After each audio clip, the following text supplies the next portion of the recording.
बिस्मिल्लाहिर्रहमानिर्रहीम। Dear students, अस्सलाम वालेकुम। बेटा, चैप्टर नंबर 1 हमने कंप्लीट किया है, चैप्टर नंबर 2 कंप्लीट किया है। अब क्योंकि स्कूल में हमने चैप्टर नंबर 4 स्टार्ट किया है, तो यहाँ पे भी हम चैप्टर नंबर 4 को स्टार्ट करेंगे। चैप्टर नंबर 4 बहुत इंपॉर्टेंट चैप्टर है, फैक्टराइजेशन एंड अलजेब्रिक मैनिपुलेशन का। तो यहाँ पे बेसिक चीज़ें हैं जो हमने सीखनी है मैथ के हवाले से। ठीक है। यहाँ पे साथ में ये ऐड करना चाहूँगा कि अगर किसी भी स्टूडेंट को किसी क्वेश्चन में, एक्सरसाइज में या किसी स्टेप में प्रॉब्लम पेश आता है तो वो कमेंट में ज़रूर बताया करें। मैं कोशिश करूँगा इंशाल्लाह ताला उस पॉइंट को क्लियर किया जाए। उसके बाद ये था कि आप 8 और 9 के स्टूडेंट्स के साथ इस चैनल को ज़रूर शेयर करें, खुद भी सब्सक्राइब करें, लाइक करें, कमेंट करें और अपने दोस्तों के साथ या स्टूडेंट के साथ शेयर करें ताकि वो भी इससे फ़ायदा उठा सकें। बेटा, एक्सरसाइज नंबर 4.1 की तरफ चलते हैं, जिसका क्वेश्चन नंबर 1 जो है वो है factorise by identifying common factors. तो याद रखें, जब भी हमने फैक्टराइजेशन करनी है, जब भी क्वेश्चन आएगा कि फैक्टराइज, तो हमने सबसे पहली चीज जो देखनी है वो देखनी है कॉमन। अब यहाँ पे दो टर्म्स हैं, एक है 6x और एक है +12। तो हमने देखना है कि ये दोनों जो टर्म्स हैं ये किसी सेम नंबर की डिविजिबल हैं, मतलब किसी सेम नंबर टेबल में आ रहे हैं। तो 6 और 12 2 के टेबल में भी आते हैं, 3 के टेबल में भी आते हैं और 6 के टेबल में भी आते हैं। तो हमने क्या करना है, हमने सबसे बड़ा नंबर जिसके टेबल में दोनों आ रहे हैं वो लेना है। तो ये भी 6 के टेबल में आता है, तो ये भी 6 के टेबल में आता है। तो हम इन दोनों में से 6 को कॉमन लेंगे। अब जब 6x में से 6 कॉमन चला जाएगा तो बाकी बचेगा x प्लस 12 में से 6 कॉमन करेंगे तो बाकी आपके पास बचेगा 2, क्योंकि 6 2s आर आपके पास 12 होता है। बेसिकली कॉमन लेने का मतलब ये होता है कि आपने दोनों टर्म्स को सेम नंबर से डिवाइड करना है। तो 6x को 6 से डिवाइड करेंगे तो x आएगा, 12 को भी 6 से डिवाइड करेंगे तो 2 आ जाएगा। तो ये हमारे पास आंसर आ जाएगा। सेकंड पार्ट में देखें तो 15y² प्लस 20y दो टर्म्स हैं, हमें दोनों में y भी नजर आ रहा है और दोनों के जो कोफिशिएंट है वो 5 के टेबल में आते हैं। तो हम क्या करते हैं, हम एक तो 5 के टेबल में 15 भी आता है और 20 भी आता है। तो हम क्या करेंगे, 5 को कॉमन ले लेंगे, उसके बाद y भी दोनों में मौजूद है तो साथ y को कॉमन कर लेंगे। अब 15y² में से जब पहले 5 कॉमन लेंगे तो आपके पास आएगा 3, क्योंकि 5 3 15 होता है। या दूसरे लफ्जों में आप 15 को जब 5 से डिवाइड करेंगे तो आपके पास आंसर 3 आएगा। y² था, y² का मतलब है यहाँ पे दो y है, उनमें से एक y हमने कॉमन लिया है और साथ एक y बच जाएगा। प्लस अब हम 20 में से जब 5 कॉमन लेंगे, मतलब कि 20 को जब 5 से डिवाइड करेंगे तो आपके पास आंसर आएगा 4। इसके साथ y एक था जो कि ऑलरेडी कॉमन आ चुका है। ये हमारा आंसर आ जाएगा। थर्ड पार्ट में देखें तो -12 है और -3 है, तो ये दोनों जो है -3 के टेबल में आते हैं और x² और x दोनों में x कॉमन लिया जा सकता है। तो हम क्या करते हैं, एक तो माइनस दोनों के साथ है, माइनस कॉमन ले लेते हैं। फिर 3 के टेबल में 12 और 3 दोनों आते हैं तो 3 कॉमन ले लेते हैं। x यहाँ पे भी है, यहाँ पे भी है, तो x कॉमन कर लेते हैं। अब जब आपने माइनस कॉमन कर लिया, 12 में से 3 कॉमन करेंगे तो आपके पास बचेगा 4, क्योंकि 3 4 12 होता है। x² था, x² का मतलब है x दो दफा था, जिसमें से एक x आपने कॉमन कर लिया, बाकी आपके पास एक x बच गया। अब आगे क्योंकि आपने माइनस को ऑलरेडी कॉमन कर लिया तो फिर यहाँ पे साइन जो है प्लस का आएगा। जब आप माइनस कॉमन लेते हैं तो अंदर वाला साइन चेंज हो जाएगा। 3 को 3 से डिवाइड करेंगे 1 आएगा, x को x से डिवाइड करेंगे तो आपके पास आंसर 1 आ जाएगा। कि 3x में से जब 3x कॉमन लेंगे, मतलब कि 3x को 3x से डिवाइड करेंगे तो आपके पास आंसर 1 आ जाएगा। उसके बाद फोर्थ पार्ट में देखें तो 4 है और 8 है, तो ये दोनों किस टेबल में आते हैं, 4 के टेबल में आते हैं, 4 भी और 8 भी।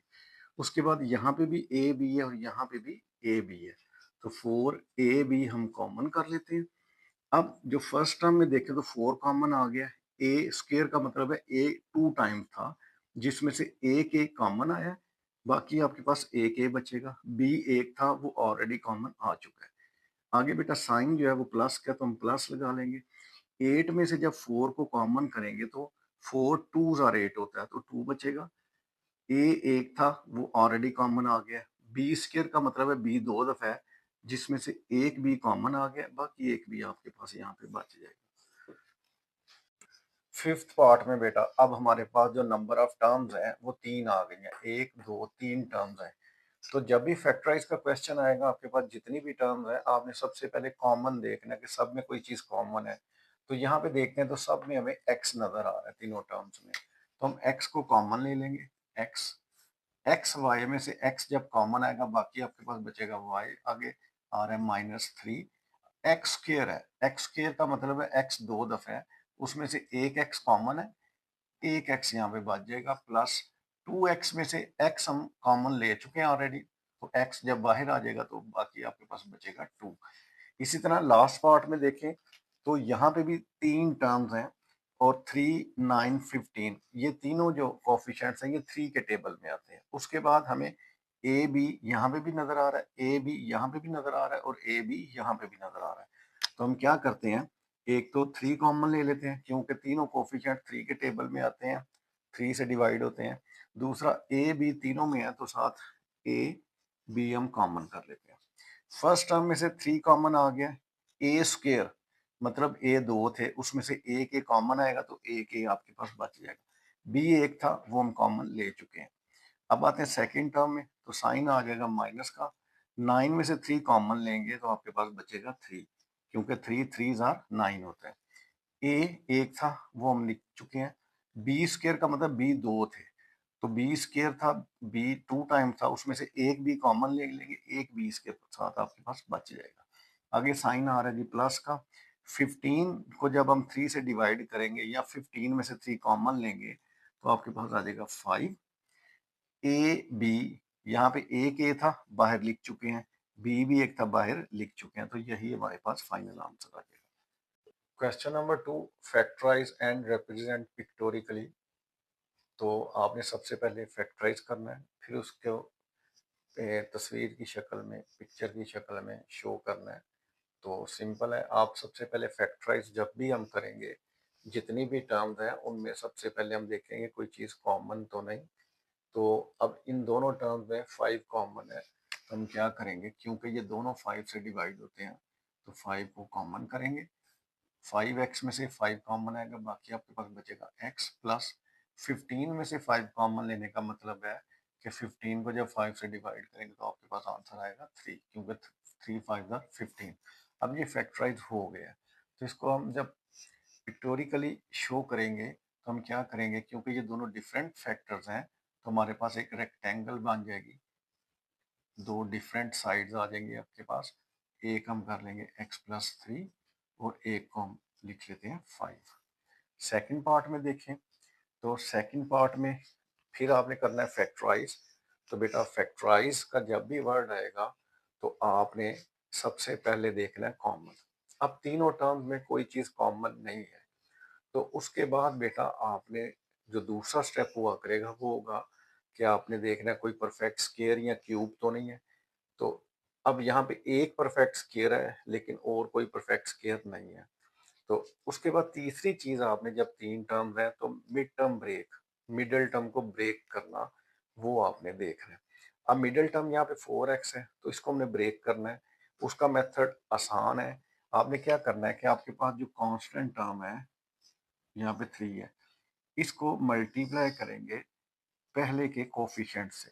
अब एक्स स्क्वायर का जो कोफिशिएंट है 1 है, लीडिंग कोफिशिएंट 1 है, तो 1 को 3 से मल्टीप्लाई करेंगे, 1 मल्टीप्लाई बाय 3, तो आपके पास आंसर आएगा 3। अब आपका जो आंसर 3 आया ना, आपने इसके सारे फैक्टर्स बना लेने हैं, मतलब 3 जिस जिस टेबल में आता है वो सारे लिख लेने हैं। तो 3 आता है 1 के टेबल में, 1 3 आर 3 या 3 1 आर 3, तो ये एक ही चीज है, 3 1 आर या 1 3 आर, तो इसका एक ही आपके पास पेयर बना है और वो है 3 और 1 का।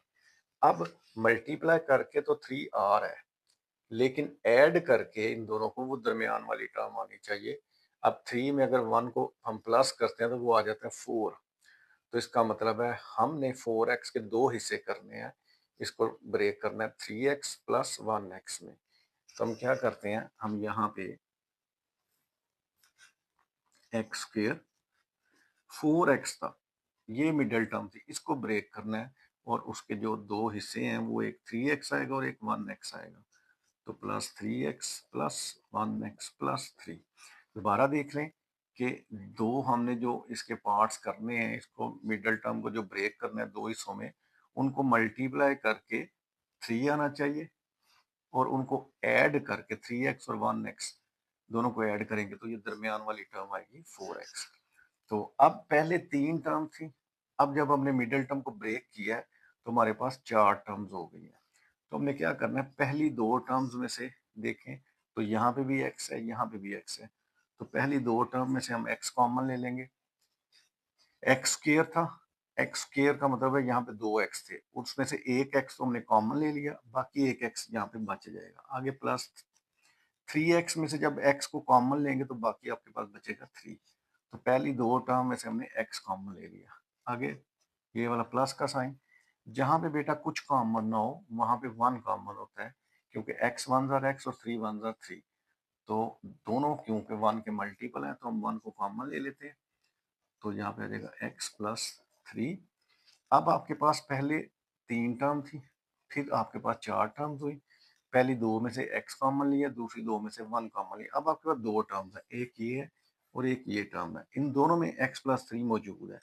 तो आपने क्या करना है, x प्लस 3 को कॉमन ले लेना।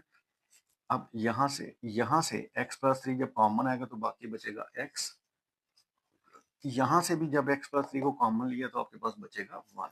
अब यहाँ पे भी दो डिफरेंट टर्म्स हैं, तो आपकी यहाँ पे भी जो पिक्चर बनेगी वो आपकी रेक्टेंगल आएगी जिसमें दो डिफरेंट साइड्स हैं। तो एक साइड आपकी आ जाएगी x प्लस 3 और एक साइड आ जाएगी x प्लस 1। अब अगर हम दोनों को मल्टीप्लाई करेंगे तो हमारे पास ये वाली एक्सप्रेशन आ जाएगी। अब हम बेटा थर्ड पार्ट पे आते हैं। तो थर्ड पार्ट में भी तीनों टर्म में से कोई चीज कॉमन नहीं है। दूसरा हमने देखना है कोई परफेक्ट स्क्वायर दो या क्यूब का आगे हम फार्मूला अप्लाई करें, तो यहाँ पे एक परफेक्ट स्क्वायर तो है लेकिन इनमें से कोई दूसरा परफेक्ट स्क्वायर नहीं है, मतलब फार्मूला भी नहीं लग रहा। फिर तीसरी चीज आएगी, मिडल टर्म को ब्रेक करना है आपने। उसके लिए मेथड दोबारा हम इस सवाल में दोबारा रिवाइज करते हैं कि ये जो कांस्टेंट है इसको मल्टीप्लाई करेंगे लीडिंग टर्म के कोफिशिएंट से, एक्स स्क्वायर के कोफिशिएंट से। तो 1 को 8 से मल्टीप्लाई करेंगे तो 8 वन जार 8 आ जाएगा आपके पास। अब आपने देखना है कि 8 के कितने फैक्टर्स बन सकते हैं। पहला तो आ गया 1 मल्टीप्लाई बाई 8, दूसरा आ जाएगा 2 4 जार 8 और तीसरा आ जाएगा 4 2 जार 8। तो यही हमारे पास दो फैक्टर्स है, एक 1 8 जार 8 और एक है 2 4 जार 8। तो इनको मल्टीप्लाई करके 8 आता है, लेकिन इन दोनों में से हमने उसको चूज करना है जिसको प्लस या माइनस करके ये दरमियान वाली टर्म आ जाए 6x। अब 8 में प्लस 1 करते हैं तो 9 बनता है और 8 में से अगर माइनस 1 करते हैं तो 7 बनता है, लेकिन हमें 6 चाहिए तो ये तो नहीं लगेगा। अब हम दूसरे दो नंबर्स को ट्राई करते हैं। 2 में 4 ऐड करें तो 6 हो जाता है, तो इसका मतलब है ये वाला हमें जो फैक्टर्स हैं ये चाहिए। तो आ जाएगा आपके पास सबसे पहले एक्स स्क्वायर है पहली टर्म, फिर ये जो 6x था इसके दो हिस्से कर लेंगे, 2x और 4x। 2x प्लस 4x, क्योंकि 2x प्लस 4x करेंगे तो आपके पास 6x आ जाएगा, प्लस 8 को वैसे लिखेंगे। तो अब आपको जब मिडिल टर्म को हमने ब्रेक किया है तो आपके पास 1 2 3 4 टर्म्स हो गई हैं। अब इन चारों टर्म में से आपने पहली दो टर्म में से देखना है क्या चीज कॉमन है। तो पहली दोनों टर्म में x कॉमन है। अब एक्स स्क्वायर में से एक x कॉमन ले लिया, एक x बच जाएगा, प्लस 2x में से जब x बाहर चला गया तो बाकी बचेगा 2, प्लस अगली दो टर्म में देखें तो 4 के टेबल में दोनों आते हैं, 4 कॉमन कर लेंगे, 4x में से जब 4 चला जाएगा बाकी x बचेगा, प्लस 8 को जब 4 से डिवाइड करेंगे मतलब 8 में से जब 4 कॉमन लेंगे तो आपके पास 2 आएगा। अब आपके पास दो टर्म्स है, दोनों में देखें तो x प्लस 2 कॉमन है, तो x प्लस 2 आपके पास कॉमन आ जाएगा, बाकी आपके पास बचेगा x प्लस 4। यहाँ पे भी दोनों डिफरेंट फैक्टर्स हैं, तो आपके पास जो रेक्टेंगल बनेगी एक साइड जो आपकी हो जाएगी x प्लस 4 और दूसरी हो जाएगी x प्लस 2। लास्ट पार्ट देखें तो सबसे पहले हमने देखना है तीनों टर्म में कॉमन, तो कॉमन नहीं है। उसके बाद आप फार्मूला अप्लाई करने की कोशिश करें। फार्मूले के लिए आपने देखना है कि कोई दो परफेक्ट स्क्वायर या क्यूब है ताकि वो फार्मूला लग सके। तो यहाँ पे दो परफेक्ट स्क्वायर मौजूद हैं। इस क्वेश्चन को हम मिडिल टर्म ब्रेक से भी कर सकते हैं, फार्मूले से भी कर सकते हैं। तो हम क्योंकि मिडिल टर्म ब्रेक पढ़ रहे हैं तो फिर मिडिल टर्म ब्रेक से कर लेते हैं। नेक्स्ट जब फार्मूले के क्वेश्चन आएंगे तो फिर फार्मूला अप्लाई कर लेंगे। तो हम ऐसे करते हैं, x square plus 2x plus 2x plus 4। हमने मिडिल टर्म में 4x था, उसको लिखा है 2x प्लस 2x। क्यों? क्योंकि 2x में 2x जब प्लस करेंगे तो 4x बनेगा। ऐड करके इन दोनों को ऐड करके सेंटर वाली टर्म आनी चाहिए और मल्टीप्लाई करके ये साइड वाला नंबर आना चाहिए। तो मल्टीप्लाई करेंगे 2 2 जार 4 हो जाएगा और ऐड करेंगे 2 प्लस 2 वो भी 4 हो जाएगा। तो इस तरह हमने मिडिल टर्म को ब्रेक कर लिया। अब जो पहली दो टर्म्स है उसमें x कॉमन है, बाकी बचेगा x प्लस 2 प्लस जो दूसरी दो टर्म है उनमें 2 कॉमन है क्योंकि 2 के टेबल में दोनों आते हैं। 2 कॉमन कर लेंगे, बाकी बचेगा x प्लस 2। अब आपके पास दो टर्म्स रह गई हैं। यहाँ पे मिडिल टर्म ब्रेक में आपने ख्याल रखना है कि जो ब्रैकेट में आपके पास एक्सप्रेशन आ रही है वो बिल्कुल सेम होनी चाहिए। अगर दोनों बिल्कुल सेम है तो आपका क्वेश्चन ठीक है, अदरवाइज अगर कोई साइन का या किसी टर्म का फर्क आ रहा है तो आपको दोबारा चेक करना पड़ेगा अपने क्वेश्चन को। तो x प्लस 2 दोनों में मौजूद है, तो x प्लस 2 को कर लेते हैं कॉमन। तो जब पहली टर्म में से x प्लस 2 कॉमन आ गया तो बाकी बचेगा x प्लस दूसरी टर्म में से भी x प्लस 2 कॉमन लेंगे तो बाकी बचेगा 2। तो इसको x plus 2 into x plus 2 को हम x प्लस 2 का स्क्वायर भी लिख सकते हैं। अब क्योंकि यहाँ पे दोनों फैक्टर्स एक जैसे हैं तो अब रेक्टेंगल की बजाय आपका बनेगा स्क्वायर शेप बन जाएगी आपकी, जिसमें लेंथ और विड्थ दोनों बराबर होंगे, मतलब चारों साइड बराबर होंगी। तो ये भी x प्लस 2 हो जाएगी और ये भी x प्लस 2 हो जाएगी।